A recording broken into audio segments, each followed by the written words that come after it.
আসসালামু আলাইকুম প্রিয় শ্রোতারা, আপনারা শুনছেন ভূত এফএম।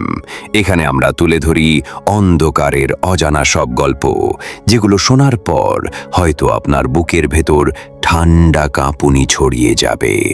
চারপাশের নীরবতা, একাকিত্ব আর অদৃশ্য ছায়ার ভেতর দিয়ে আমরা পৌঁছে যাই এমন এক জগতে যেখানে আলো নেই, আছে শুধু ভয় আর রহস্যের শীতল শ্বাস।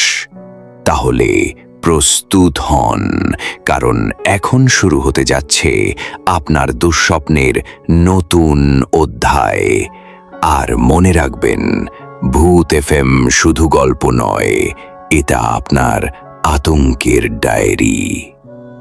যদি ভয় পেতেও ভালো লাগে, তবে এখনই চ্যানেলটি সাবস্ক্রাইব করে আমাদের সাথে থাকুন, কারণ সামনে যা আসছে তা হয়তো আপনি কখনো কল্পনাও করেননি। এই ভিক্টরের কাছ থেকে শোনা ঘটনাটি একটি মৌলিক ঘটনা, এটি এখন আপনাদের সাথে শেয়ার করব। তো এটা এই ভিক্টরের যেই এলাকা সেখানেই ঘটেছিল। এটা নাইজেরিয়ার দক্ষিণাঞ্চলে, আর জায়গাটার নাম হচ্ছে ওডুগবলু। তো ছিমছাম প্রাকৃতিক সৌন্দর্যে ঘেরা সুন্দর একটি জায়গা। কৃষিকাজ আর ছোটোখাটো ব্যবসায়ের সাথেই যুক্ত রয়েছে সেখানকার ম্যাক্সিমাম লোক। আর ওখানকার লোকজন ম্যাক্সিমামই সবাই খ্রিশ্চান ধর্মাবলম্বী হলেও তারা কালো জাদুর বিভিন্ন বিষয়গুলো বিশ্বাস করে। সেখানে অনেক ধরনের কুসংস্কারও প্রচলিত আছে। গ্রামের বাজার ছিল তাদের কেনাকাটা ব্যবসা বাণিজ্যের প্রধান কেন্দ্রবিন্দু।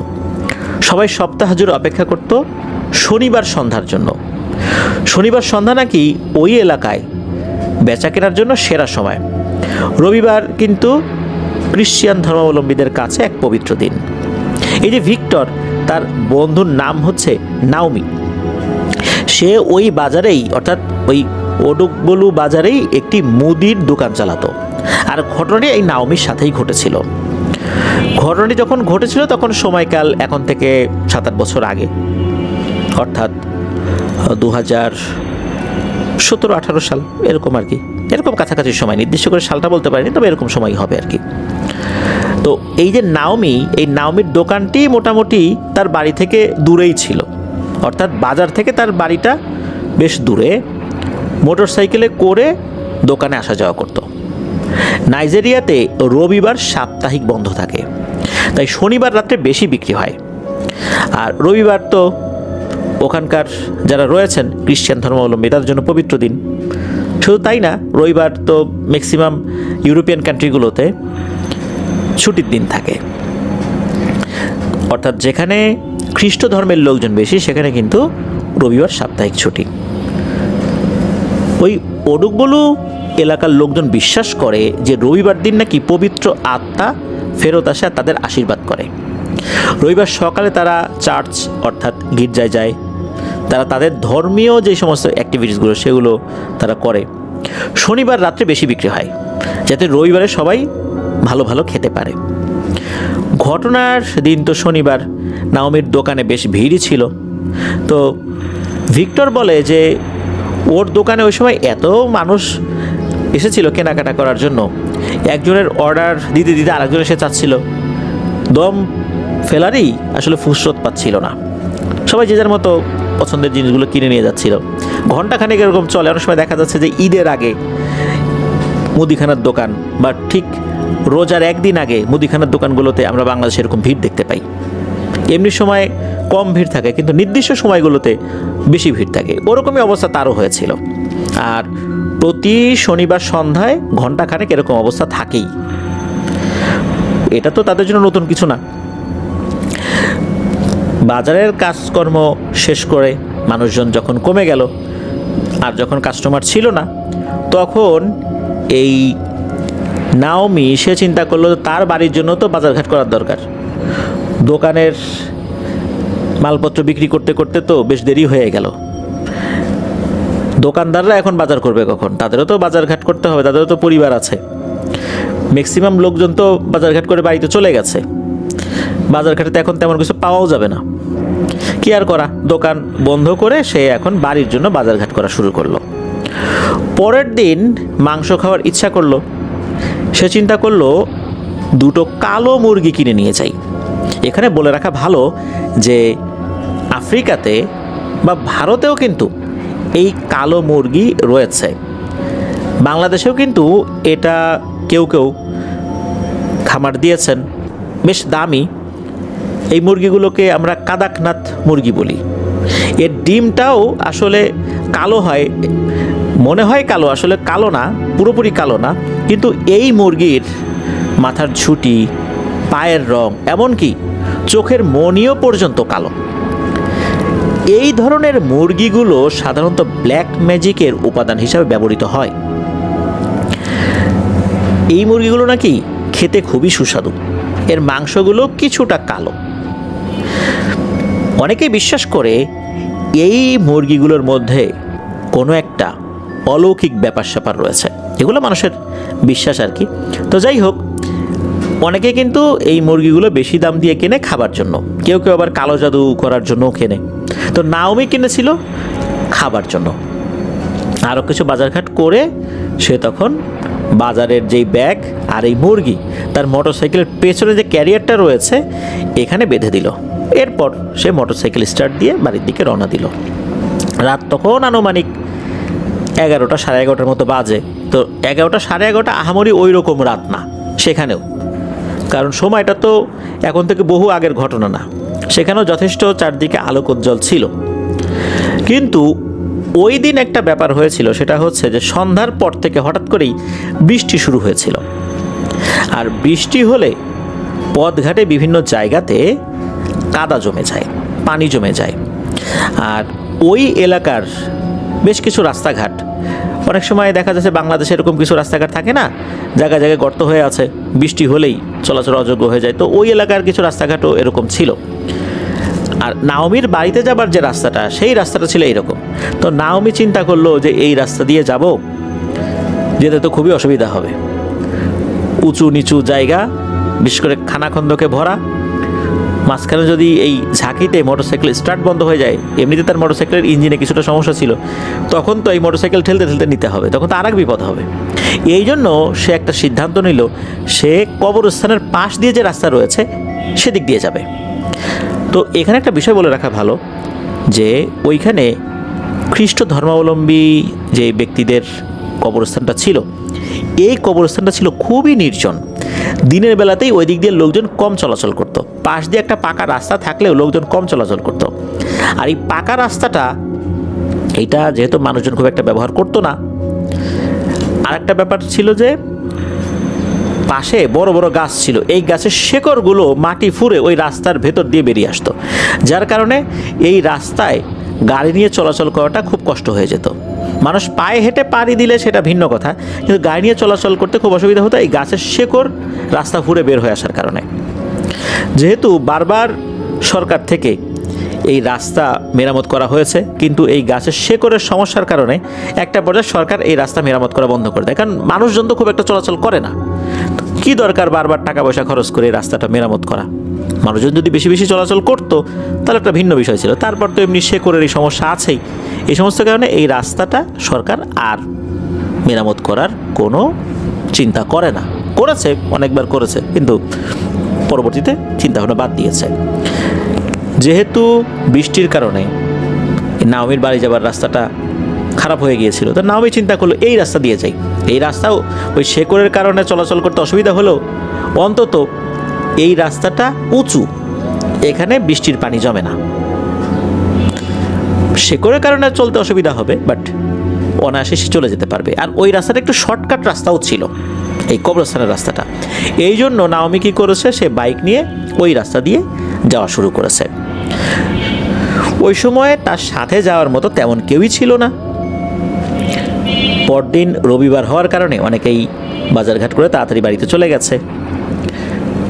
নাওমি তো যাচ্ছে, যখন কবরস্থানের ওই রাস্তায় ঢুকেছে, স্বাভাবিকভাবে কিছুটা পথ সে অতিক্রম করেছে, কবরস্থান অতিক্রমও করে ফেলেছে।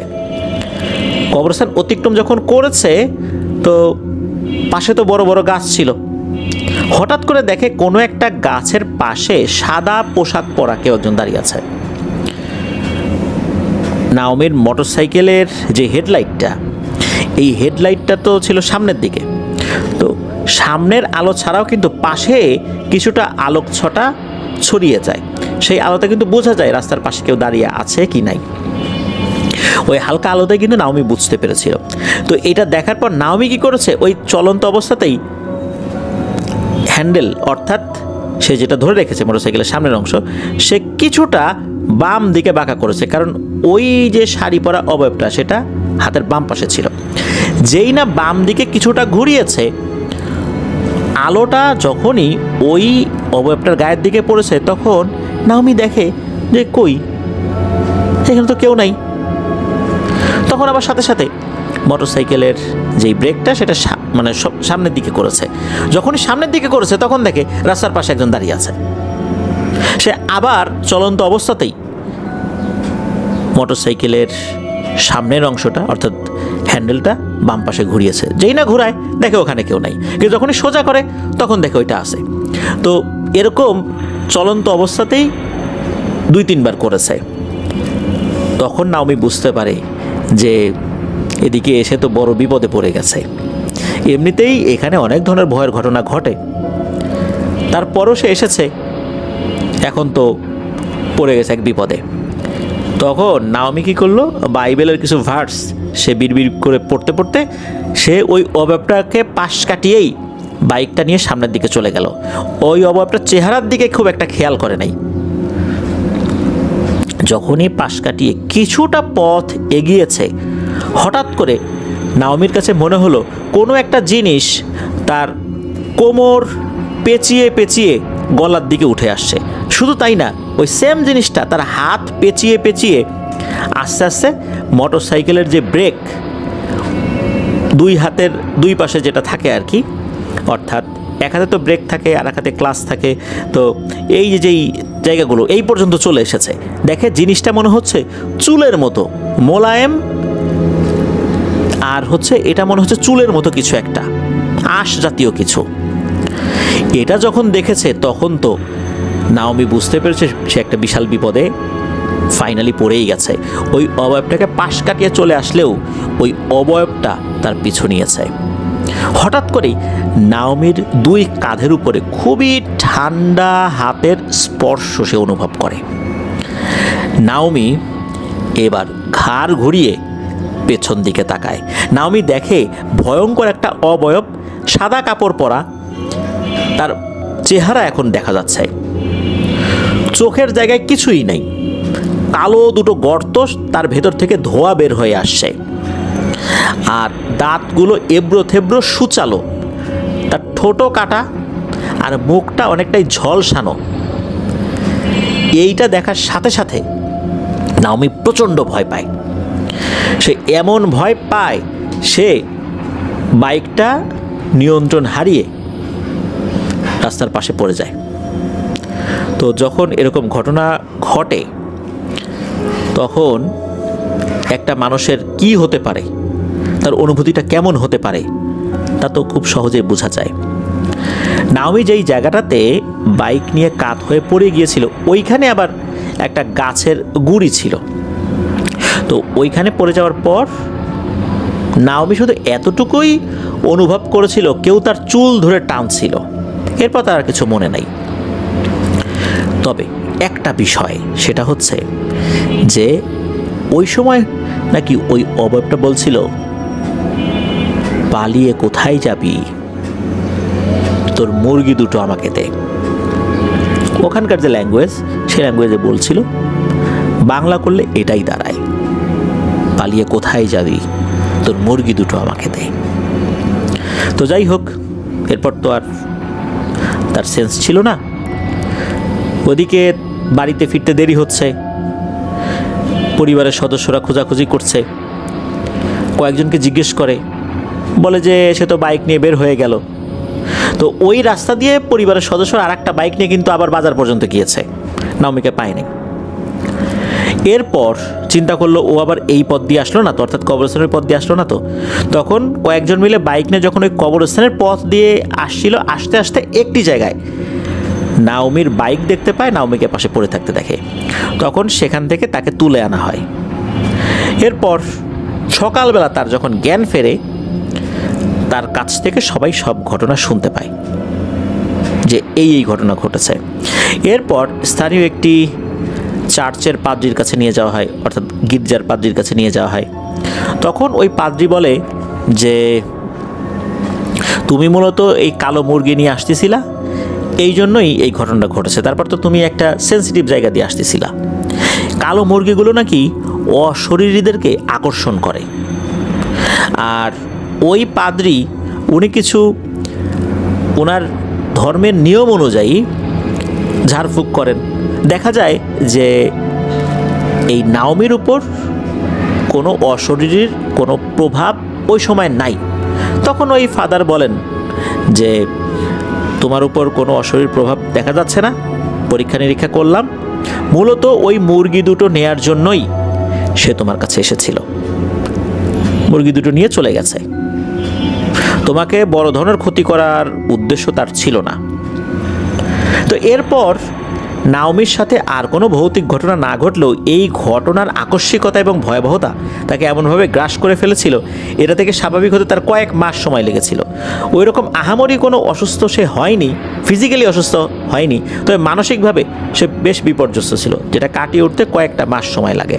এরপর সব কিছু স্বাভাবিক হয়ে যায়। নাওমি এখন ভালো আছে।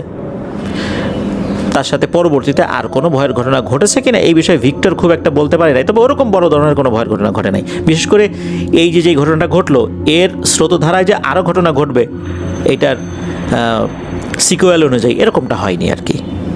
তো এটাই ছিল ঘটনা। প্রিয় লিসেনার্স, এই যে মাছ নিয়ে যাওয়ার পথে মেছোরা ধরে, তারপর পিঠা নিয়ে যাওয়ার পথে বিভিন্ন ধরনের অশরীরা এসে এগুলো চায়, এটা যে শুধু আমাদের দেশেই ঘটে তা কিন্তু না। আমরা জানতে পারলাম সে আফ্রিকার দেশ নাইজেরিয়াতেও এই ঘটনা ঘটে। তাহলে বোঝাই যাচ্ছে যে এই ধরনের ঘটনা সারা পৃথিবী ব্যাপী হয়ে থাকে। প্রিয় লিসেনার্স, চলুন চলে যাব আমাদের এবারের হরর নাইট এপিসোডের পর। আসসালামু আলাইকুম প্রিয় শ্রোতারা, আপনারা শুনছেন ভূত এফএম। এখানে আমরা তুলে ধরি অন্ধকারের অজানা সব গল্প, যেগুলো শোনার পর হয়তো আপনার বুকের ভেতর ঠান্ডা কাঁপুনি ছড়িয়ে যাবে। চারপাশের নীরবতা, একাকিত্ব আর অদৃশ্য ছায়ার ভেতর দিয়ে আমরা পৌঁছে যাই এমন এক জগতে যেখানে আলো নেই, আছে শুধু ভয় আর রহস্যের শীতল শ্বাস। তাহলে প্রস্তুত হন, কারণ এখন শুরু হতে যাচ্ছে আপনার দুঃস্বপ্নের নতুন অধ্যায়। আর মনে রাখবেন, ভূত এফএম শুধু গল্প নয়, এটা আপনার আতঙ্কের ডায়েরি। যদি ভয় পেতেও ভালো লাগে তবে এখনই চ্যানেলটি সাবস্ক্রাইব করে আমাদের সাথে থাকুন, কারণ সামনে যা আসছে তা হয়তো আপনি কখনো কল্পনাও করেননি। এবারের ঘটনাটি হৃদয় ভাই যার কাছ থেকে পেয়েছেন তার নাম ইমরান। এই ইমরান ভাই ভারতের কাশ্মীরের বাসিন্দা। হৃদয় ভাই কাতারে যে ক্যাম্পে থাকেন সেই ক্যাম্পেই ইমরান ভাইয়ের সাথে পরিচয় হয়। খুব ব্যক্তিত্ব সম্পন্ন এবং স্বল্পভাষী মানুষ এই ইমরান ভাই। কথা কম বলেন, যা বলেন মেপে বলেন। কথা প্রসঙ্গে একবার হৃদয় ভাই ইমরান ভাইয়ের কাছে জানতে চাইলেন কাশ্মীরের ভৌতিক ঘটনা সম্পর্কে। অপূর্ব প্রাকৃতিক সৌন্দর্য, পাহাড়, নদী, ঝর্ণা, বরফে মোড়া বনভূমি, এত সৌন্দর্যের মাঝেও কি ভৌতিক ঘটনা ঘটে? এই প্রশ্ন করার পর ইমরান ভাই বললেন যে হ্যাঁ, বিচ্ছিন্নভাবে অনেক ঘটনাই ঘটে, কেউ বিশ্বাস করে কেউ করে না। তবে পেহেলগামের একটি ব্যাপার রয়েছে, এটা একটা লোককাহিনী, লেজেন্ড। এটা কেউ বিশ্বাস করে কেউ করে না। যারা সত্যিকারের ভুক্তভোগী মূলত তাদের মাধ্যম দিয়েই এই বিষয়টা ছড়িয়ে গেছে। অনেকেই সেটা দেখেছে, কখনো কারো ক্ষয়ক্ষতি হয়নি, আবার কখনো কখনো হয়েছে। তো সেই বিষয়টাই মূলত ইমরান ভাই হৃদয় ভাইকে বলেন। তো ইমরান ভাই বলেন যে পেহেলগামের একটা রাস্তা রয়েছে, সেই রাস্তায় খুবই ভয়ঙ্কর একটা চুড়েল থাকে, এক ভয়ঙ্কর ডাইনি থাকে। এই ডাইনির সাথে সাক্ষাৎ হলে বড় ধরনের বিপদ হয়।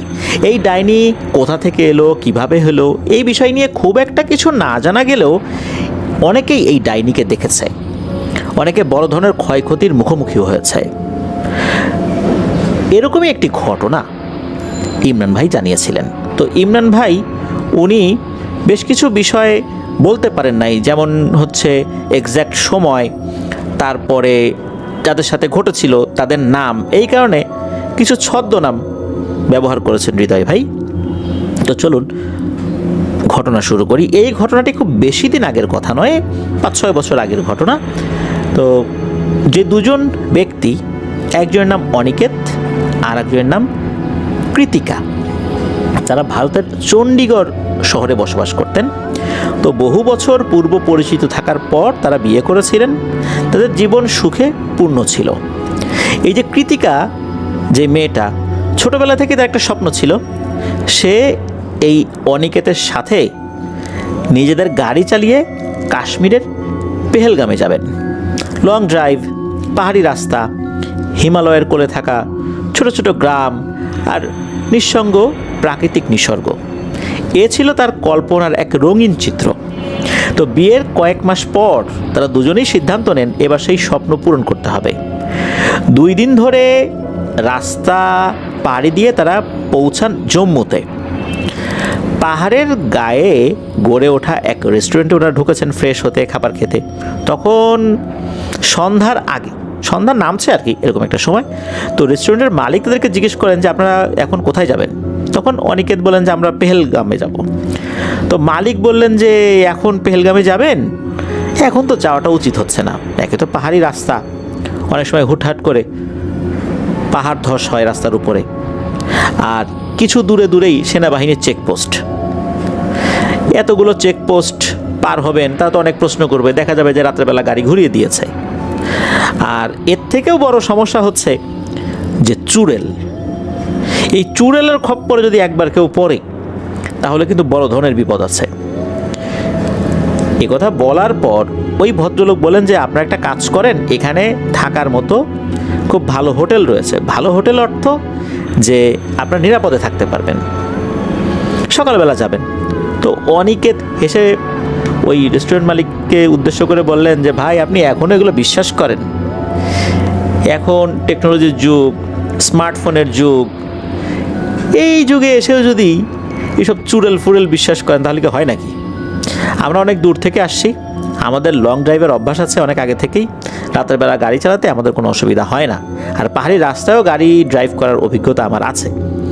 আর এসব ভূত প্রেত এগুলো আপনাদেরও কল্পনা, সুতরাং এসব বাদ দেন, মন থেকে এসব ভূত প্রেত এই বিষয় ছেড়ে ফেলুন। মালিক মৃদু হেসে জানালেন যে ভাই যান, সাবধানে যান। তো অনিকেত আর কৃতিকা তারা রওনা দিল। রাত তখন সবে নামতে শুরু করেছে। পেট ভর্তি করে খেয়ে গাড়ির ট্যাঙ্ক ফুয়েল দিয়ে ফুল করে একটা লোকাল সিম কার্ড কিনে অনিকেত ও কৃতিকা যাত্রা শুরু করে পেহেলগামের উদ্দেশ্যে। প্রথম দিকে রাস্তাটা ছিল স্বপ্নের মতো, আকাশ ভরা তারা, ঝিরিঝিরে ঠান্ডা বাতাস, পাহাড়ের কোলে নেমে আসা কুয়াশা।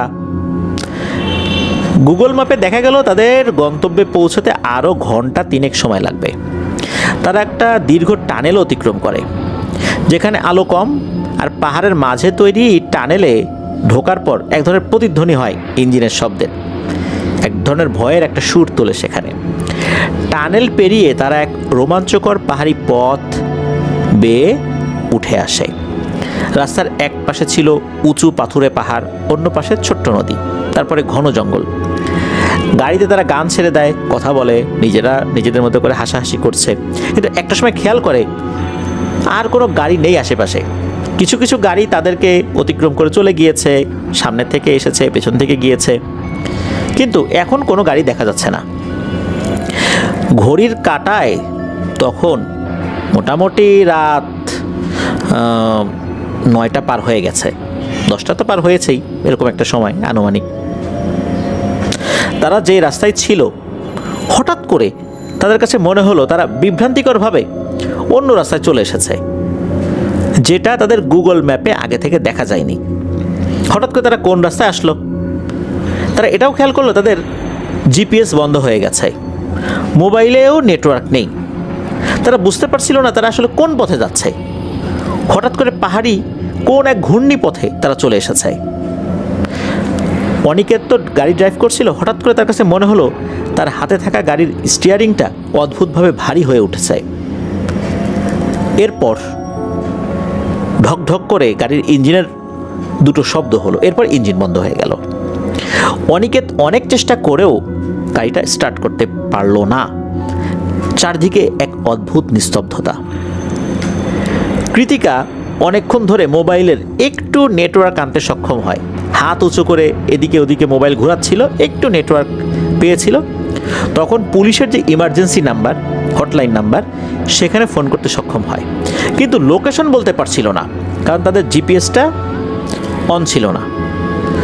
পুলিশ বলে যে আপনারা গাড়ি থেকে নামবেন না, ভেতরেই থাকুন, আমরা আপনাদের অবস্থান ট্র্যাক করার চেষ্টা করছি আর আমরা আপনাদেরকে উদ্ধার করার চেষ্টা করছি।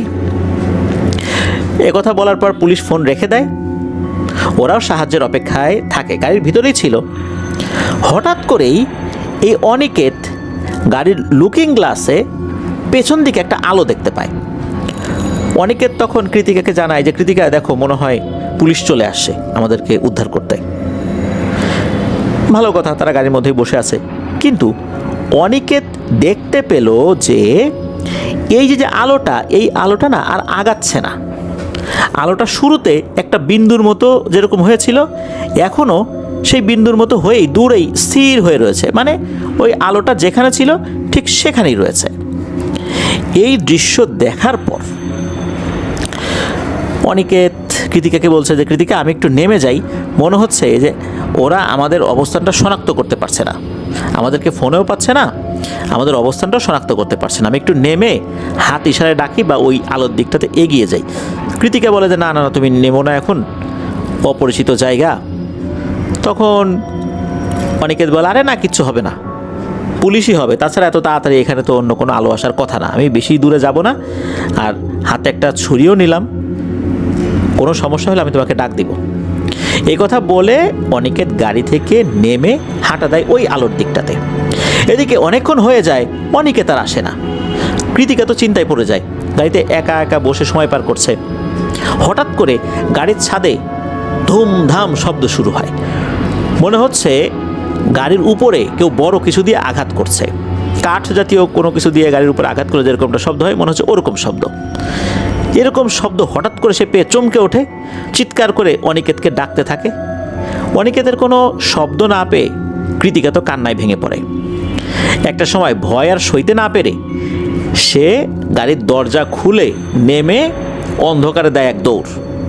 এদিকে রাস্তাঘাট তো সে চেনে না, কোন দিকে দৌড় দিচ্ছে, কি করছে সে তো বুঝতে পারছে না। একটা জায়গায় যেয়ে সে হোঁচট খেয়ে পড়ে যায়। পড়ে যাওয়ার পর পেছন দিকটাতে তাকায়, অর্থাৎ গাড়ির দিকে তাকায়। গাড়ির দিকে তাকানোর পর এক বিভীষিকাময় দৃশ্য সে দেখে, যেটা দেখার জন্য সে মোটেও প্রস্তুত ছিল না। কৃতিকা দেখে যে তাদের গাড়ি যেখানে দাঁড়িয়ে আছে তার পাশেই একটি গাছ। এই গাছের একটা ডালের ভেতরে তার স্বামী অনিকেত গেঁথে রয়েছে, অর্থাৎ ওই ডালের যে চোখা অংশ, সেই চোখা অংশ তার শরীরের ভেতরে ঢুকে ওই দিক দিয়ে বের হয়ে তার শরীরটা ডালের ভেতর দিকে ঢুকে এসেছে। আর ওই ডালটা এক ভয়ঙ্কর নারী অবয়ব বারবার নাড়াচ্ছে। ওই ডালটা নাড়িয়ে সে কি করছে, ওই গাড়ির যে ছাদ, সেই ছাদে আঘাত করছে। একবার আঘাত করে ডালটা উপরের দিকে উঠে যায়, আবার আঘাত করে, একই কাজ সে করেই যাচ্ছে। এই দৃশ্যটা যখনই কৃতিকা দেখেছে, সে প্রচণ্ড জোরে এক চিৎকার দেয়। ওই চিৎকারের পর ওই অবয়বটা তখন কৃতিকার দিকেও তাকায়। কৃতিকা এবার বুঝতে পারে যে ওই অবয়বের শাড়ির বিভিন্ন জায়গায় তার স্বামীর রক্তের দাগ লেগে আছে, তার মুখ বেয়েও রক্ত পড়ছে। যদিও বা তখন অন্ধকার ছিল, কিন্তু চাঁদের আলোয় মোটামুটি ভালোই বোঝা যাচ্ছিল। এছাড়া তাদের গাড়ির সামনের হেডলাইট কিন্তু জ্বলছিল, পেছনের ইমার্জেন্সি লাইটও জ্বালানো ছিল। তাই ওই জায়গাটা যে একদম অন্ধকার এটা বলা যাবে না। প্রচণ্ড জোরে এক চিৎকার দিয়ে কৃতিকা অজ্ঞান হয়ে যায়। কৃতিকার যখন জ্ঞান ফেরে তখন সে এক হসপিটালের বেডে। তার প্রথম প্রশ্ন, অনিকেত কোথায়? শুরু থেকে উত্তর দেয় না।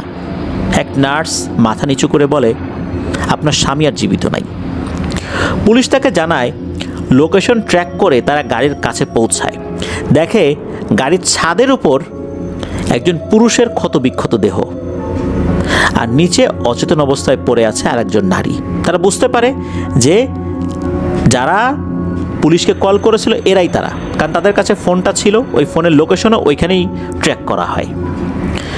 পুলিশ সেই গাড়ি চেক করে দেখে গাড়ির কোনো যান্ত্রিক সমস্যা ছিল না। পুলিশের বিশেষজ্ঞ টিম জানায় গাড়ির ইঞ্জিন, ফুয়েল সব কিছু ঠিকঠাক ছিল, ফুয়েল ট্যাঙ্কও সব ঠিকঠাক ছিল। কৃতিকা যেই জিনিসটা দেখেছে সেটা পুলিশকে জানায়। তখন পুলিশ তো এই বিষয়গুলো ওইভাবে নিশ্চয়ই নোট করতে পারবে না যে এরকম প্যারানর্মাল কোনো কিছু হয়েছে।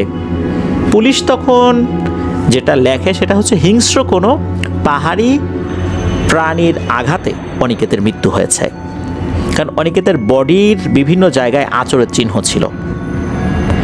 কিন্তু এখানে একটা অদ্ভুত বিষয়, ওই রাস্তাতে এসে পরবর্তীতে নাকি ওই ডালে কোনো রক্তের ছোপ বা রক্তের দাগ দেখেনি, কিন্তু অনিকেতের পেট চিরে ভারী কিছু যে এফোর ওফোর হয়ে বেরিয়ে গেছে এটা কিন্তু স্পষ্ট ছিল। এই যে চুড়েলের ঘটনা, এটা বেশ আলোড়ন ফেলেছিল। এরকম অসংখ্য ঘটনা ওই রাস্তায় এই চুড়েলকে নিয়ে নাকি রয়েছে। রাতের বেলা পেহেলগামের পাহাড়ি রাস্তায় মানুষজন চলতে ভয় পায়। সবসময় যে এরকম ঘটনা ঘটে তা না, বেশ বড় ধরনের বিরতি দিয়েই এই ধরনের ঘটনা ঘটে। আসলে এই চুড়েল কে, কোত্থেকে এলো, এটা নিয়ে অনেকের মধ্যেই বিভিন্ন ধরনের কথা প্রচলিত রয়েছে। পাহাড়ি এই চুড়েলটা ওই এলাকার এক লোককাহিনীর মতো, একটা লেজেন্ড। আর সেই ঘটনাটি মূলত ইমরান ভাই হৃদয় ভাইকে বলেছিলেন, আর সেটি আপনাদের সাথে শেয়ার করলাম আমরা। প্রিয় লিসেনার্স, নেপালের রাস্তাতেও কিন্তু এরকম কিছু ঘটনা আছে, যেটা আমরা অমীমাংসিত রহস্য এপিসোডে শেয়ার করেছিলাম। এরকম বিভিন্ন জায়গাতেই এরকম শোনা যায়, বিভিন্ন রাস্তাতে এরকম আছে। বাংলাদেশের এয়ারপোর্ট রোডে রয়েছে, তারপর কক্সবাজারে যাওয়ার পথে চকরিয়া যে জায়গাটা সেখানে রয়েছে, এছাড়া পার্বত্য এলাকায় বেশ কিছু জায়গা এরকম রয়েছে। ঠিক তেমনি সারা পৃথিবীতেই এরকম রাস্তা বিভিন্ন জায়গাতে রয়েছে যেখানে প্যারানরমাল কিছু এন্টিটি বড় ধরনের বিপর্যয় সৃষ্টি করে। আল্লাহ আমাদেরকে হেফাজত করুন। প্রিয় লিসেনার্স, চলে যাব আমাদের এবারের হরর নাইটের ৮৬তম আয়োজনের নতুন আরও একটি ঘটনায়। আর এই ঘটনাটি আমাদের আসসালামু আলাইকুম প্রিয় শ্রোতারা, আপনারা শুনছেন ভূত এফএম। এখানে আমরা তুলে ধরি অন্ধকারের অজানা সব গল্প, যেগুলো শোনার পর হয়তো আপনার বুকের ভেতর ঠান্ডা কাঁপুনি ছড়িয়ে যাবে। চারপাশের নীরবতা, একাকিত্ব আর অদৃশ্য ছায়ার ভেতর দিয়ে আমরা পৌঁছে যাই এমন এক জগতে যেখানে আলো নেই, আছে শুধু ভয় আর রহস্যের শীতল শ্বাস। তাহলে প্রস্তুত হন, কারণ এখন শুরু হতে যাচ্ছে আপনার দুঃস্বপ্নের নতুন অধ্যায়। আর মনে রাখবেন, ভূত এফএম শুধু গল্প নয়, এটা আপনার আতঙ্কের ডায়েরি। যদি ভয় পেতেও ভালো লাগে, তবে এখনই চ্যানেলটি সাবস্ক্রাইব করে আমাদের সাথে থাকুন, কারণ সামনে যা আসছে তা হয়তো আপনি কখনো কল্পনাও করেননি। আমাদের এবারের হরর নাইট এপিসোডের ৮৬তম আয়োজনের তৃতীয় এবং শেষ ঘটনায় এখন আপনাদের সাথে একটি লেজেন্ড শেয়ার করতে যাচ্ছি। আর এই লেজেন্ডটি হৃদয় ভাই সংগ্রহ করেছেন তার নাইজেরিয়ান কলিগ ভিক্টরের কাছ থেকে। লেজেন্ডটি কিন্তু নাইজেরিয়ান না, এটি দক্ষিণ আমেরিকার দেশ ভেনিজুয়েলার। ভেনেজুয়েলার অনেক মানুষ এই লেজেন্ডটি বিশ্বাস করে। এই লেজেন্ডটিকে নিয়ে কার্টুন, সিনেমা, নাটক অনেক কিছুই তৈরি হয়েছে। এই লেজেন্ডটির নাম এল সিলবোন, বাংলায় যার অর্থ বাঁশিওয়ালা। ভেনেজুয়েলার বিস্তীর্ণ একটি তৃণভূমির নাম হচ্ছে লস লানোস। ওই এলাকার একটি লোকালয়ে একটা 3 সদস্যের পরিবার বসবাস করত, বাবা, ছেলে আর মা। বাবা পরিবারের প্রতি বিন্দু মাত্র ভ্রুক্ষেপ করতো না। নেশা, অলসতা এটাই ছিল তার নিত্যদিনের সঙ্গী। পরিবারে কি রান্না হবে, কি খাবে না খাবে, এটা নিয়ে তার কোনো মাথা ব্যথাই ছিল না। আর ওই পরিবারে যে ছেলেটি ছিল, লেজেন্ড বলে সেই ছেলেটির নাম হুয়ান, আবার কোনো কোনো উৎস বলে ছেলেটির নাম সান্টিয়াগো। আমরা হুয়ান বলেই তাকে সম্বোধন করব। এই হুয়ানের বাবা তো এরকম ছিল, হুয়ানের দাদার স্বভাবও একই রকম ছিল। দাদার স্বভাব হুয়ানের বাবা পেয়েছে, তবে হুয়ান কিন্তু এরকম ছিল না। হুয়ান পরিশ্রমী ছিল। শিশুকাল থেকেই সে বাবার এই স্বভাব দেখতো তার বাবা রাতের বেলা নেশা করে বাড়িতে ফেরে আর তার মাকে মারধর করে। মায়ের অভিযোগ ছিল না, শুধু ছেলেকে নিয়েই তার যত চিন্তা ছিল। তার জীবন তো চলেই গেছে বলতে গেলে, সে এক জীবন্ত লাশ। কিন্তু ছেলেটার কি হবে, এটা নিয়ে সে দুশ্চিন্তায় থাকতো। স্বামীর হাতে মার খাওয়া হুয়ানের মায়ের একটা নিত্য নৈমিত্তিক ব্যাপার ছিল, তাই এটা সে মেনেই নিয়েছিল। কিন্তু ছেলেটাকে তো এভাবে বড় হতে দেয়া যায় না। যেই কষ্ট হুয়ানের মা করছেন, একই কষ্ট হুয়ানের দাদিও করেছিলেন। তাহলে একই স্বভাব যদি হুয়ানও পায়, তাহলে হুয়ানের স্ত্রীও কি একই কষ্ট ভোগ করবে? না, এটা হুয়ানের মা চাইলেন না। তিনি হুয়ানকে বললেন যে বাবা, তুমি শহরে চলে যাও, সেখানে গিয়ে থাকো, উপার্জন করো, নিজের মতো করে জীবন সাজাও। এই অভিশপ্ত পুরীতে তোমার আর আসার প্রয়োজন নাই। মায়ের কথা মেনে নিয়ে অল্প বয়সেই সে বাড়ি ছাড়ে, শহরে চলে যায়। শহরে যাবার পর সে কাজ করে সে উপার্জন করে। উপার্জিত অর্থের কিছু অংশ সে বাড়িতে খুব গোপনে মায়ের কাছে পাঠিয়ে দেয়। সে জানে যে এই অর্থ যে মায়ের কাছে আছে, এরা যদি তার বাবা জানে, তাহলে সেই টাকা দিয়ে তার বাবা নেশা করবে, জুয়া খেলবে। তারপরেও তার চতুর বাবা কিভাবে যেন জেনে যায় যে তার মায়ের কাছে হুয়ান টাকা পাঠায়। জোর জবরদস্তি করে, আঘাত করে মায়ের কাছ থেকে হুয়ানের পাঠানোর টাকাও কিন্তু নিয়ে যেত, আর সে টাকা দিয়ে নেশা করত। যার কারণে হুয়ানের মায়ের আসলে দুঃখই রয়ে গেল চিরদিনের জন্য। খেতে দিত না, নিজে খেত পেট পুড়ে, কিন্তু নিজের স্ত্রীকে খেতে দিত না। বেশ কিছু বছর পর হুয়ান বাড়িতে আসে। এসে দেখে ভয়ঙ্কর এক অবস্থা, মনে হচ্ছে কঙ্কালের উপরে চামড়া লাগিয়ে রাখা হয়েছে। তার মায়ের এমন একটা অবস্থা। নিজের মায়ের এই এমন অবস্থা দেখে সে মাকে বলল, মা, তুমি কি কিছুই খাও না? বারবার যখন এই প্রশ্ন করা হয়, তখন হুয়ানের মা বলে, আসলে ওনাকে খেতে দেয়াই হয় না। হুয়ানের মা খেতে বসলে নাকি হুয়ানের বাবা বলে যে তার বাবার, অর্থাৎ হুয়ানের বাবার খাবার কম পড়ে যাচ্ছে। হুয়ানের মা খাবার খেলে নাকি হুয়ানের বাবার খাবারের ভাগ কম পড়ে যায়। সে পুরুষ মানুষ, তার খাবারের চাহিদা নাকি বেশি, আর মহিলা মানুষকে নাকি বেশি খাবার খেতে হয় না, এরকম কথা বলতো। হুয়ান শহর এলাকায় গিয়ে নিজে নিজে অনেক কিছু শিখেছে, নিজে নিজে বিভিন্ন কাজ করতে শিখেছে, রান্নাবাড়াও শিখেছে। সে কি করে, বাজার থেকে কিছু গরুর মাংস কিনে নিয়ে আসে, গরুর মাংস কিনে এনে নিজেই রান্না করে। রান্না করার পর মাকে বলে যে মা, তুমি খাবারের বন্দোবস্ত করো, আমি নিজে বসে তোমাকে খাবার খাওয়াবো, আমি একটু ক্লান্ত, আমি একটু অল্প সময়ের জন্য বাইরে যাচ্ছি, আসছি। তো বাইরে যাওয়ার পর কয়েকজন বন্ধু বান্ধবদের সাথে দেখা হয়, তাদের সাথে কথা বলতে বলতে অল্প সময় একটু বেশি লেগে যায়। এরপর সে বাড়িতে এসে দেখে আর একটা দৃশ্য, যে দৃশ্য দেখে সে খুবই রেগে যায়।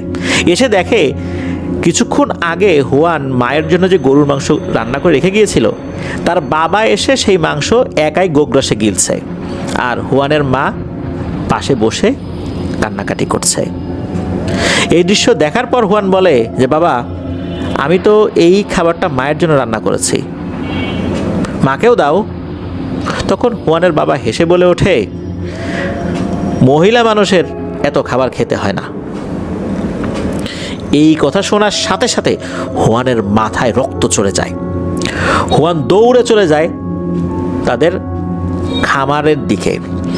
খামারে থাকা এক ধারালো ছুরি নিয়ে এসে সজোরে চালিয়ে দেয় তার বাবার ঘাড়ের উপরে। এক কোপে বাবার মাথাটা ধর থেকে আলাদা করে ফেলে। চিৎকার দিয়ে হুয়ান বলে ওঠে, আমার মা না খেতে পেয়ে মরছে আর তুই মাংস চিবাচ্ছিস, তোর এত খাবারের শখ।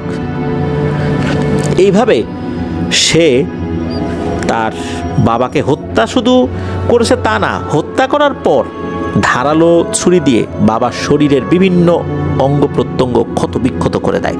এত রাগ তার বাবার উপর ছিল, কারণ ছোটবেলা থেকেই সে দেখেছে তার বাবা কিভাবে তার মাকে নির্যাতন করেছে, কিভাবে তার বাবা উঠতে বসতে তার মাকে মারধর করেছে, খাবারের কষ্ট দিয়েছে। এমনিতেই হুয়ানের মা, উনি শারীরিক মানসিকভাবে বিপর্যস্ত ছিলেন। চোখের সামনে ছেলের হাতে বাবাকে মরতে দেখে, তাও এরকম বিভৎসভাবে মরতে দেখে উনি মানসিকভাবে আরও আঘাত পান। উনি ছেলেকে বলেন, বাবা তোকে বাঁচতে দেবে না, এই পরিবারের লোকই তোকে বাঁচতে দেবে না, তোর দাদা তো তোর বাবা থেকেও ভয়ঙ্কর, দ্রুত তুই পালিয়ে যা, তুই আর এদিকে আসিস না। ছেলে চলে যায়। মানসিকভাবে এত মারাত্মকভাবে ধাক্কা পেয়েছিলেন হুয়ানের মা, উনি বাকরুদ্ধ হয়ে যান, পাগল হয়ে যান, উনি তো আর কিছু বলতে পারেন না। হুয়ানের দাদা এসে দেখে তার এই কুপুত্রের এই অবস্থা হয়েছে। এদিকে কে করেছে?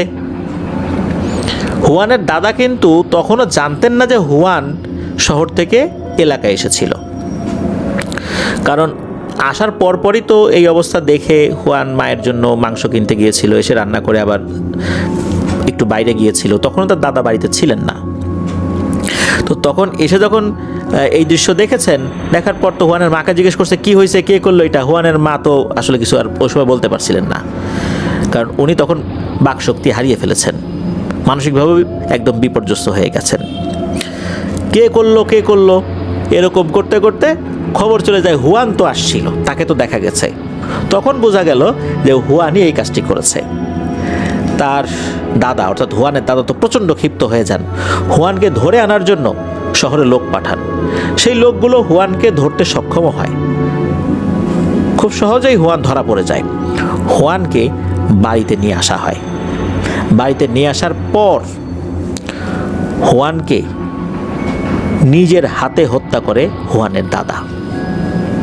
তবে হত্যা করার আগে হুয়ানকে বলে যে হুয়ানের বাবার ডেড বডি কোথায় রাখা হয়েছে, কারণ এই হুয়ানের বাবাকে মারার পর তার রক্ত তো ছড়িয়ে ছিটিয়ে ছিল, শরীরের বিভিন্ন অংশ হুয়ান একটি জায়গায় গর্ত করে মাটিতে পুঁতে রেখেছিল। রক্ত এবং শরীরের কিছু কিছু অংশ দেখেই মূলত হুয়ানের দাদা বুঝতে পেরেছিলেন ঘটনা কি হয়েছে। তো বডির বাকি অংশ তোলা হয়। তোলার পর হুয়ানের দাদা নিজের ছেলের এরকম লাশের বিভৎসতা দেখে হুয়ানকে হত্যা করে। হত্যা করার পর একটি বস্তায় হুয়ানের বডিটাও ভরে ফেলা হয়, আর ওই একই বস্তায় হুয়ানের বাবার বডিটাও ভরে ফেলা হয়। একজন তান্ত্রিককে নাকি ডেকে নিয়ে আসা হয়। তান্ত্রিককে দিয়ে এমন একটি জাদু করা হয়, যেই জাদুর ফলে ওইখানকার লোকজন বিশ্বাস করে যে হুয়ানের আত্মাও ওখানে বন্দী হয়ে যায়। হুয়ানের দাদা এক ভয়ঙ্কর অভিশাপ দেয়। বলা হয় যে তোমার আত্মার কখনো শান্তি মিলবে না, তুমি তোমার বাবার হাড়গোড়, এই পচা গলা দেহ সবসময় পিঠে বহন করে বেড়াবে, কাঁধে নিয়ে ঘুরে বেড়াবে, তুমি কখনোই মুক্তি পাবে না। এই অভিশাপটা নাকি হুয়ানের দাদা দিয়েছিলেন। এরপর চলে যায় বহু বছর, অনেকে এই ঘটনা ভুলে গিয়েছিল। হুয়ানের মাও মারা গিয়েছে। একটা মানুষের জীবন কতটা দুর্বিষহ হলে সে এভাবে মারা যায়। সংসার জীবনে তো শান্তি পেলই না। সে দেখল তার ছেলেকেও মেরে ফেললো তার দাদা, ছেলে মারলো বাবাকে, আর বাবা সবসময় নির্যাতন করতো তার স্ত্রীকে অর্থাৎ হুয়ানের মাকে। একরকম অভিশপ্ত জীবনী বলতে হবে হুয়ানের মার। তিনি মারা গিয়েছেন, আল্লাহ হয়তোবা তাকে শান্তি দিয়েছেন, কেননা এরকম অভিশপ্ত জীবন মানুষ আর কতক্ষণ সইতে পারে। যাই হোক, এভাবে চলে যায় বেশ কিছু বছর। হুয়ানের মা মারা গেছে, হুয়ানের দাদা মারা গেছে, মানুষ ভুলেই গিয়েছে এই কথা। এখানে একটি কথা বলে রাখা ভালো, হুয়ান নাকি বাঁশি বাজাতে পারত।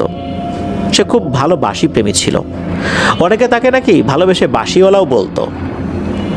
বহু বছর পর হঠাৎ করে কিছু মানুষ লক্ষ্য করলো যে রাতের বেলা নির্জন প্রান্তরে কোথা থেকে যেন বাঁশির সুর ভেসে আসে। অনেকেই বলতে থাকে এটা তো হুয়ানের বাঁশির সুর। কেউ কেউ নাকি হুয়ানকে দেখেছে। হুয়ান যে বাঁশিটা বাজাতো সেটা নাকি মানুষের হাড় দিয়ে তৈরি। মানুষের শরীরে একটা বড় হাড়, যেখানে বাঁশির মতো ছিদ্র রয়েছে, এখানে ফু দিয়েই নাকি বাঁশির সুর তুলতো হুয়ান। অনেকেই তাকে দেখে দৌড়ে পালিয়েছে। এখানে একটা অদ্ভুত ব্যাপার ভেনেজুয়েলার লোকজন বিশ্বাস করে, সেটা হচ্ছে এই সুর যদি কেউ শোনে এবং তার কাছে মনে হয় অনেক দূর থেকে সুরটা ভেসে আসছে, হবে তার উল্টাটা, অর্থাৎ এই সুরটা দূর থেকে না, এই সুরটা একদম তার পেছন থেকেই ভেসে আসছে। আর যদি মনে হয় এই সুরটা তার একদম কাছে, তাহলে বুঝতে হবে এই সুরটা অনেক দূরে। অনেকেই তাকে দেখেছে কাঁধে একটা বস্তা, ওই বস্তায় বিভিন্ন জায়গায় ছিদ্র হয়ে আছে, আর সেই ছিদ্র দিয়ে মানুষের হাড়ের কিছু অংশ বের হয়ে আছে। খুবই পচা দুর্গন্ধ সেখান থেকে বের হচ্ছে। আর এটা যে হুয়ান, এটা স্পষ্ট বোঝা যাচ্ছে। এইভাবে বিভিন্ন লোকজন নাকি হুয়ানকে দেখেছে। তো কারা দেখেছে, এরকম কয়েকজন ব্যক্তির বক্তব্য লিপিবদ্ধ হয়েছে বিভিন্ন সময়। জোসে নামের এক মধ্যবয়সী ভদ্রলোক, সে তার ফার্ম থেকে কাজ শেষে বাড়ি ফিরছিল। তার হাতে ছিল পুরনো টর্চ। খুবই ক্লান্ত, সারাদিন পরিশ্রম করেছে, কিন্তু কিছু দূর আসতেই তার কানে ভেসে এলো বাঁশির সুর। খুবই করুণ, বিষাদময় আর ভয়ঙ্কর রকমের চেনা এক বাঁশির সুর। সে থেমে যায়। বাঁশির সুর দূরে কোথাও বাজছে বলে মনে হয়। সেভাবে এটা তো হুয়ানের বাঁশির সুর। বিভিন্ন সময় মানুষজন সেটা শুনেছে। আর হুয়ানের বাঁশির সুর সে ছোটবেলাতেও শুনেছে। কিন্তু হুয়ান তো অনেক বছর আগেই মারা গেছে। মারা যাওয়া ব্যক্তি কি আর কখনো ফেরত আসতে পারে? না, তা তো পারে না। কিন্তু হুয়ান তো মনে হচ্ছে এখন তার খুব কাছে। সে দৌড়াতে চায়, কিন্তু এবার তার পা নড়ে না। ঠিক সেই সময় তার চারপাশের বাতাস ভারী হয়ে ওঠে। গাছের পাতাগুলো মনে হলো নড়াচড়া থামিয়ে দিল। মনে হচ্ছে সময়ও থেমে গেছে। এক মুহূর্তে তার পেছনে এক ছায়া নেমে আসে। কোনো শব্দ নেই, কেবল এক নিঃশ্বাসের গরম ধোঁয়া তার ঘাড়ে লাগে। সে ধীরে ধীরে পেছনে তাকায়, আর চিৎকার যে দেবে, দিতে পারছে না, কারণ তার গলাটা মনে হচ্ছে জমে গেছে, কোনো শব্দই বের হচ্ছে না। কারণ সেখানে সে দাঁড়িয়ে আছে এল সিলবুন, বাঁশিওয়ালা হুয়ান। তার মুখের চামড়া নেই, চোখ গর্ত হয়ে গিয়েছে, আর কাঁধে এক বস্তা হাড়, যার থেকে পচা গন্ধ ছড়াচ্ছে। আর তার আরেক হাতে রয়েছে বাঁশি। বাঁশিটা মানুষের হাড় দিয়ে তৈরি। সেই হাড়ে সে ফু দিচ্ছে। এমন এক সুর, যে সুরটা মনে হচ্ছে কোনো সুর না, মনে হচ্ছে এটা একটা ধারালো ছুরি, যা সরাসরি কান দিয়ে আঘাত করছে মস্তিষ্কে। এল সিলবুন ধীরে ধীরে তার সামনে এগিয়ে আসার ফিসফিস করে বলে, সবাইকে গিয়ে বল, সবাইকে গিয়ে বল আমি ফিরে এসেছি, আর সবার সাথে আমি দেখা করব। এ কথা শোনার সাথে সাথে জোসে জ্ঞান হারায়। পরদিন লোকেরা তাকে খুঁজে পায় মাটিতে পড়ে থাকা অবস্থায়। তো তার যখন জ্ঞান ফেরে, সে বলে এল সিলবুন, এল সিলবুন। তারপর সে সবাইকে খুলে বলে গত রাত্রের ঘটনা। সবাই শুনে আটকে ওঠে। এরপর থেকে সবাই শুনতে পায়। হঠাৎ করে বাড়ির পেছনে পায়ের আওয়াজ, দরজা খুললে পচা হাড়ের গন্ধ কিংবা অজানা কুকুরের গর্জন, সবাই বুঝতে পারে এই সবই এল সিলবুনের উপস্থিতির ইঙ্গিত। গ্রামবাসী দাবি করে তারা অনেকেই গভীর রাত্রে বাঁশির আওয়াজ শুনেছেন, কেউ কেউ অজ্ঞান হয়ে পড়েছেন, কেউ কেউ অসুস্থ হয়ে পড়েছেন পরদিন সকালবেলা। এই বাঁশির সুর যার কানে আসে তার কোনো না কোনো সমস্যা হবেই। এল সিলবুন নাকি সাধারণত পুরুষদেরকে টার্গেট করে, বিশেষ করে যারা পরিবারকে সম্মান দেয় না, পরিবারের প্রতি উদাসীন, ঠিক তার বাবার মতো। এর ভিতরে আরেকজন ব্যক্তির তথ্য পাওয়া যায় যার নাম ছিল পেদ্রো, এক মাতাল নিষ্ঠুর লোক। তার স্ত্রীকে সে নিয়ম করে নির্যাতন করত। লোকজন কিছু বলতে পারতো না, কারণ সে তার স্ত্রীকে মারধর করছে, কে কি বলবে, কিন্তু লোকজন মনে মনে তাকে অভিশাপ দিত। একদিন রাত্রে সে মদের নেশায় ঢুলতে ঢুলতে খালি মাঠ পেরিয়ে বাড়ি ফিরছিল। হঠাৎ বাতাসের সাথে কানে আসে এক বাঁশির সুর। প্রথমে সে পাত্তা দেয়নি, মাতাল অবস্থায় ছিল তো। সে ভাবছে যে এই রাত্রেও কেউ বাঁশি বাজায় নাকি নাকি বাচ্চারা মাঠে খেলছে, খেলার ছলে বাঁশি বাজাচ্ছে। সে হাঁটছে তো হাঁটছেই। এবার বাঁশির সুরটা একটু স্পষ্ট, বেশ গভীর, মনে হচ্ছে বাঁশিটা যেন কাঁদছে। তার শরীর জুড়ে ঠান্ডা স্রোত বয়ে যায়। হঠাৎ সে অনুভব করে তার গলায় কিছু একটা পড়েছে, একটা ঠান্ডা হাড়ের মতো শক্ত নেকলেস। সে কাঁপতে কাঁপতে পেছনে তাকায়, দেখে পেছনে কেউ নেই। হঠাৎ তার সামনে বাতাসের একটা ঝাঁকুনি, 1 সেকেন্ডের মধ্যে তার সামনে আবির্ভূত হয় সেই এল সিলবুন। রক্ত মাখা ছেঁড়া পোশাক, বিকৃত মুখ, কুকুরে ছিঁড়ে ফেলা হাড়ের গন্ধ, পচা চামড়ার মতো চোখ। সে পেদ্রোর দিকে এগিয়ে আসে ধীরে ধীরে, এক হাতে সেই বাঁশি, আর ফিসফিস করে বলে, তুইও ঠিক বাবার মতো স্ত্রীকে কষ্ট দিয়েছিস, এখন তোকে মৃত্যুর সুর শুনতে হবে। এই বলে আকাশ বাতাস প্রকম্পিত করে সে হাসতে থাকে। পেদ্রোর চোখে অন্ধকার নেমে আসে, প্রচণ্ড জোরে চিৎকার করে ওঠে। পাশেই একটি গরুর ফার্মে কাজ করছিল এক লোক।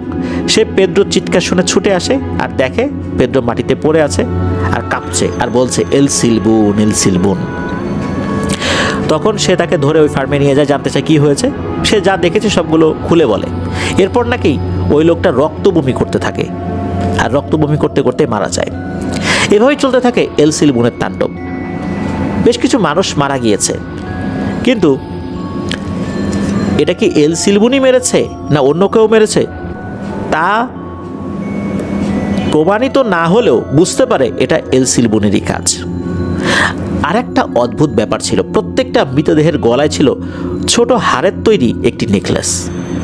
গ্রামবাসী চিন্তা করে এল সিলবুন কেন এই নেকলেসটা পরিয়ে দিয়ে যায়। এটা কি কোনো অশরীরীর কাজ নাকি কোনো মানুষের কাজ? তখন গ্রামবাসী বুঝতে পারে যে এটা হয়তো বা এল সিলবুনেরই কাজ হতে পারে। গ্রামবাসী সিদ্ধান্ত নেয় তারা এই অভিশপ্ত আত্মাকে থামাবে, কিন্তু কেউ কোনো সুরাহা করতে পারছিল না। এরপর এক বৃদ্ধ পাদ্রী নাকি চেষ্টা করেছিলেন এই বিষয়টা সুরাহা করতে। তার জানা সকল ধরনের এক্সোরসিজম সে করেছিল, কিন্তু ওই রাত্রেই নাকি তার আচমকা মৃত্যু হয়। গ্রামবাসী সকালে সেই রিচুয়ালের জায়গায় তার লাশ দেখতে পায় আর দেখে মাটিতে লেখা, এই বাঁশি থামার জন্য আসেনি।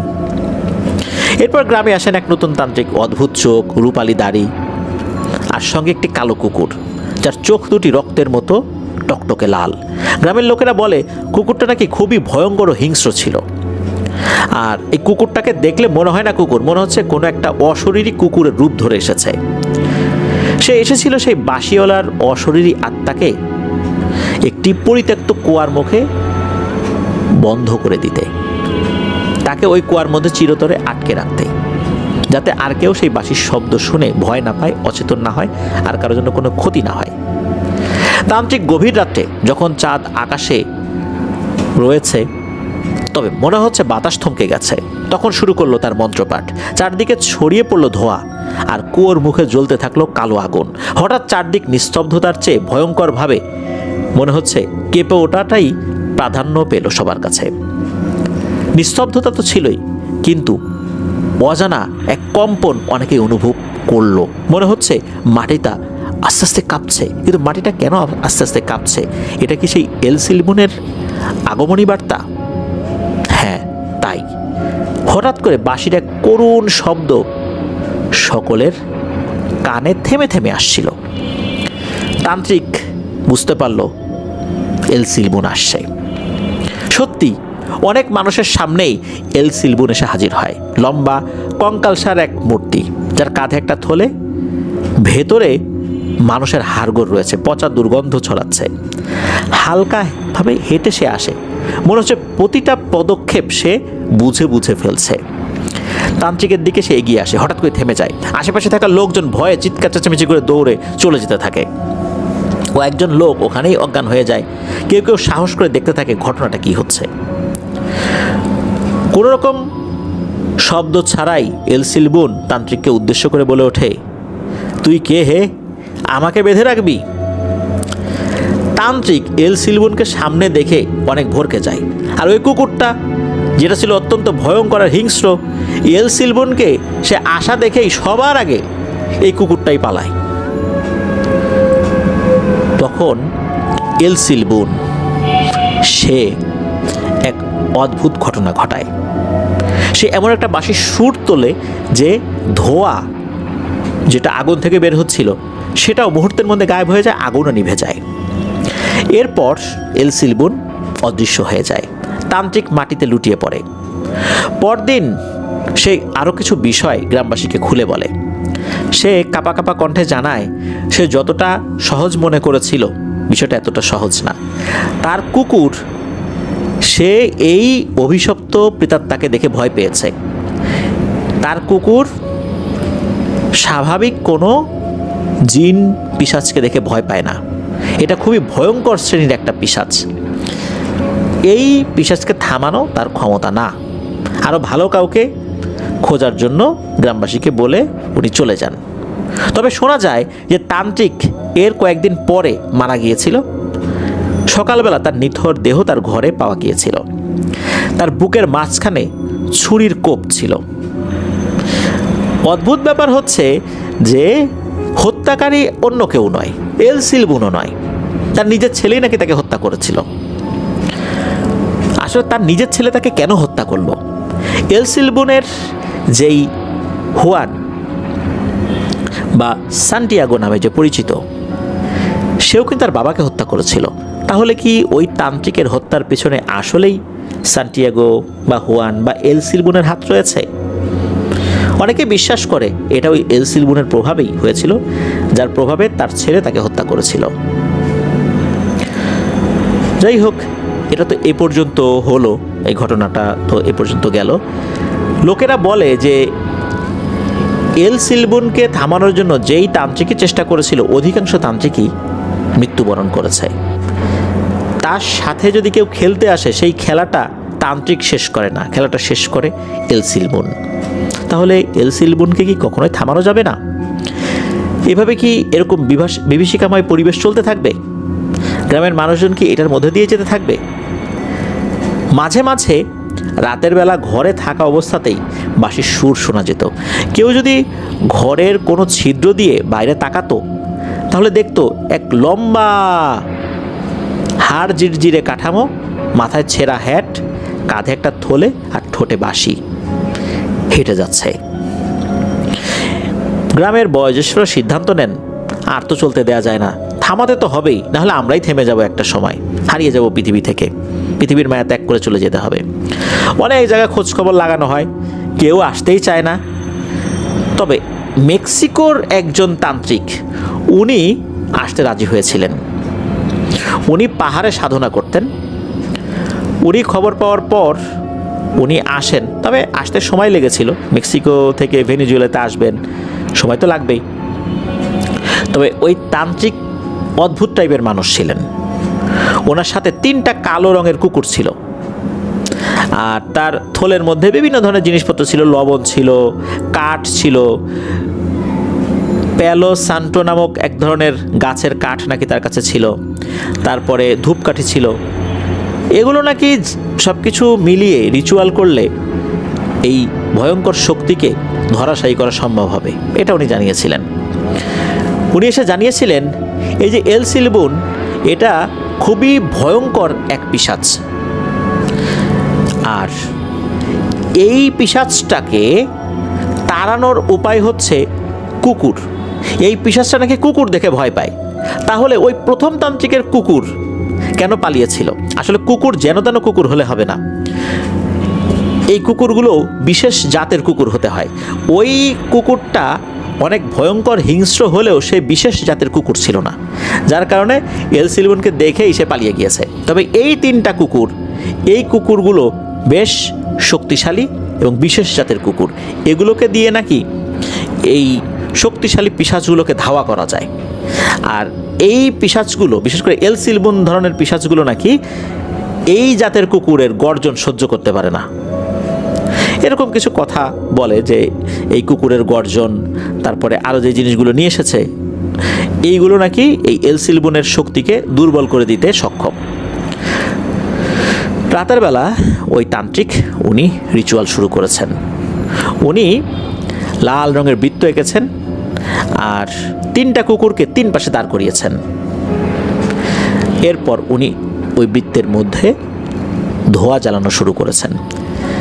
তবে এই তান্ত্রিকের উদ্দেশ্য ছিল ওই একটাই, আগের তান্ত্রিকের মতো, যে একটি কুয়ার মধ্যে বন্দি করতে হবে এলসিলবনকে। এটা নাকি বহু পুরনো একটা পদ্ধতি। এই ধরনের শক্তিশালী জিনগুলোকে বা পিশাচগুলোকে অনেকেই বিভিন্ন জায়গায় আত্মা বলে থাকে।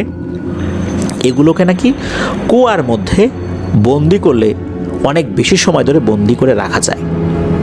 তো ওই অনুযায়ী উনিও এই একই কাজ শুরু করেছিলেন। উনি তো কাজ শুরু করেছেন, রিচুয়াল শুরু করেছেন, হঠাৎ করে মাটি থরথর করে মনে হচ্ছে কেঁপে উঠেছে, মনে হচ্ছে ভূমিকম্প শুরু হয়েছে।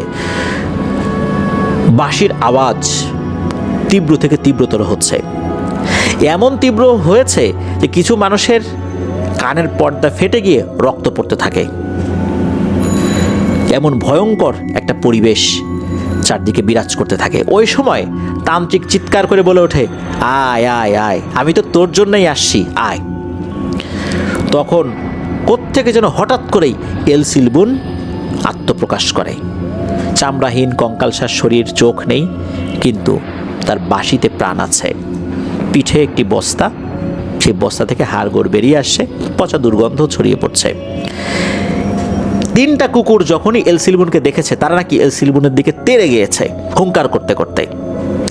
আর এইটা যখন হয়েছে, এলসিলবন পালানোর পথ আর খুঁজে পাচ্ছিল না। 3টা কুকুর 3 দিক থেকে ঘিরে ধরে আস্তে আস্তে কুয়ার দিকে এগিয়ে নিয়ে যাচ্ছিল এলসিলবনকে। একটা পর্যায়ে এলসিলবন কুয়ার মধ্যে পড়ে যায়, বাঁশির আওয়াজ থেমে যায়। এরপর তান্ত্রিক আরও কিছু রিচুয়াল করে ওই কুয়ার মুখ বন্ধ করে দেন। তান্ত্রিক গ্রামবাসীকে বলেন, এলসিলবন কিন্তু মারা যায় নাই, তাকে আটকে রাখা হয়েছে। তবে কোনো একটা সময় আবার বেরিয়ে আসতে পারে। কখনো যদি বেরিয়ে আসে তাহলে কিন্তু আরও ভয়ঙ্কর ঘটনা ঘটতে পারে। যখন মন্ত্র পড়ে এলসিলবনকে বন্ধ করা হচ্ছিল, তখন নাকি স্থানীয় ভাষায় বারবার শোনা যাচ্ছিল, আমি ফিরে আসব, আমি ফিরে আসব, আমি ফিরে আসব। এরপর ওই কুয়াটা আস্তে আস্তে গায়েব হয়ে গিয়েছে। হয়তোবা গায়েব হয়ে গেছে বলতে কুয়াটা দেবে গিয়েছে, উপরে মাটি পড়ে গেছে। কুয়াটা এখন কোথায় আছে এটা নির্দিষ্ট করে জানাটা নাকি মুশকিল হয়ে যায়। হতে পারে কোনো একটা সময়ে ওখানে কোনো একটা অবকাঠামো তৈরি হবে, এরপর মাটির নিচে থাকা সেই কুয়াটা ভেঙে যাবে, বেরিয়ে আসবে অনেক দিন আটকে থাকা সেই এলসিলবন। প্রিয় লিসেনার্স, এলসিলবন এই বিষয়টা ভেনিজুয়েলার লোকজন তারা তাদের সংস্কৃতিতে, তাদের বিশ্বাস অনুযায়ী তারা এই জিনিসগুলো মানুষকে বলে থাকেন, ছড়িয়ে থাকেন। আর আমরা জানি যে কোনো মানুষ মারা গেলে ফেরত আসতে পারে না। তবে যেই প্রক্রিয়াতে হুয়ান বা সান্টিয়াগো, যেই নামটা আমরা বলি না কেন, তাকে আটক করা হয়েছিল, মূলত এই ধরনের ব্ল্যাক ম্যাজিকগুলো মিশরে হয়ে থাকে। এই ধরনের ব্ল্যাক ম্যাজিক করা হলে সেখানে ভয়ঙ্কর কোনো একটা পিশাচ বা পিশাচিনী বন্দী হয়ে যায়। মূলত তারাই এই কাজগুলো করে থাকে। এলসিলবনের ক্ষেত্রে হয়তোবা সেটাই হয়েছিল। আরও একটি বিষয়, এলসিলবন বা বাঁশিওয়ালা সে সেই সমস্ত মানুষদেরকে হত্যা করত, বিশেষ করে যারা পরিবারের প্রতি উদাসীন। এমনও হতে পারে যে কিছু মানুষ বা কোনো একজন মানুষ এলসিলবন সেজে কিছু মানুষকে শাস্তি দিয়েছে। সেটা যদি আমরা মেনেও নেই, কিন্তু তান্ত্রিকের সাথে ঘটে যাওয়া যে ঘটনা, তারপরে ফাইনালি তান্ত্রিক 3টি কুকুর নিয়ে এল সিলবনকে বন্দি করলো সেই ঘটনা, সব কিছুই ভয়ঙ্কর এবং রহস্যময় বটে। এই রহস্যের সমাধান কিন্তু আজও হয়নি, যার কারণে এটি একটি লেজেন্ড হিসাবেই ছড়িয়ে গিয়েছে। প্রিয় লিসেনার্স, সান্টিয়াগো বা হুয়ান, যে নামটি তার হোক, তার পরিবারের সাথে, তার মায়ের সাথে যা ঘটেছে এটা মোটেও কাম্য নয়। এরকম ডোমেস্টিক ভায়োলেন্স কিন্তু অনেক জায়গায় হচ্ছে। অনেকেই প্রতিবাদ করতে পারে না, অনেকে নীরবে নিভৃতে মুখ লুকিয়ে কাঁদতে কাঁদতেই নিজেকে শেষ করে দিয়েছে। আল্লাহ আমাদেরকে হেফাজত করুন, আল্লাহ তাআলা এই ধরনের সমস্যা থেকে আমাদেরকে বিরত রাখুন। প্রিয় লিসেনার্স, আমরা যে লেজেন্ডগুলো বলেছি, বিশেষ করে এল সিলবনের, এটা কিন্তু ভেনিজুয়েলাতে প্রচলিত একটি ঘটনা। আমাদের ধর্মীয় বিশ্বাস বা আমাদের লোকাল যে বিশ্বাসগুলো, সেগুলোর সাথে এগুলো মিলবে না, এটাই স্বাভাবিক। সেখানকার লোকজন এটা বিশ্বাস করে। অনুরোধ করব আপনারা তাদের দৃষ্টিকোণ থেকে দেখবেন, এটা আমাদের ধর্মীয় বিশ্বাসের সাথে এটা যাবে না, এটাই বাস্তবতা। তবে শেষ দিকে যে কথাটি বলেছিলাম যে ব্ল্যাক ম্যাজিকের মাধ্যমে এরকম ব্যাপারগুলো কিন্তু শুরু করা যায়, এটাও কিন্তু আমরা বিভিন্ন ঘটনায় দেখেছি বা শুনেছি, এরকম যে ব্যাপারগুলো হয় আর কি। প্রিয় লিসেনার্স, আজকের এপিসোডের সাথে থাকার জন্য অসংখ্য ধন্যবাদ জানাচ্ছি। আপনারাও ঘটনা পাঠাবেন লিখে বা রেকর্ড করে, আর লিখে বা রেকর্ড করে পাঠাবেন afnandaharwalbd@gmail.com এই ইমেল অ্যাড্রেসে। ইমেল অ্যাড্রেসের স্পেলিংটা বলে দিচ্ছি, AFNANTHEHORRWORLDBD afnandaharwalbd@gmail.com। স্পেলিংটা আমরা আমাদের ভিডিও ডিসক্রিপশনে দিয়ে রেখেছি। প্রিয় লিসেনার্স, ঘটনা কেমন লাগলো তা জানিয়ে ভিডিওর কমেন্ট সেকশনে কমেন্ট করতে ভুলবেন না। আমাদের ফেসবুক পেজ আর গ্রুপ তো রয়েছে আফনান দ্য হরর ওয়ার্ল্ড নামে, সেখানে গিয়েও আপনারা আপনাদের মতামত জানাতে পারেন। আজকের এপিসোড থেকে বিদায় নেব। ধন্যবাদ জানাচ্ছি হৃদয় ভাইকে, আপনি কষ্ট করে ঘটনা পাঠিয়েছেন। আশা করছি আপনার কাছ থেকে আরও অনেক ঘটনা পাবো ইনশাল্লাহ। আর যারা ধৈর্য ধরে ঘটনা